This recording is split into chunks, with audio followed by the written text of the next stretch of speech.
Okay, this is number 4 from 7.3 practice. It has no solution, but I didn't go over that this would clearly indicate there was no solution.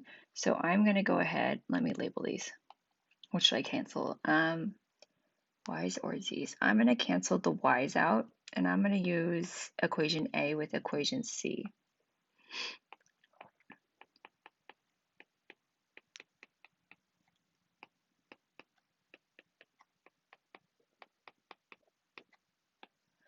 Okay, so I get 5x, the y's cancel and the z's cancel. So I get 5x equals 15. So it seems like x equals 3, which is pretty nice. But at this point, there's no equation to plug into that has only 2 variables. So I'm going to go ahead and eliminate the y's using equation B.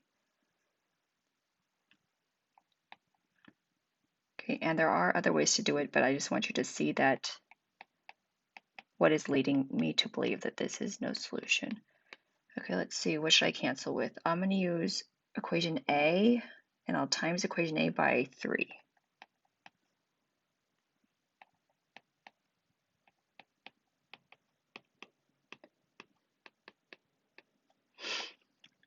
Okay, so I get 7x, the y's cancel, and the z's cancel. I get 7x equals 37, so I get x equals 37 over 7, which is a contradiction with the fact that x equals 3, which means that this is actually going to have no solution.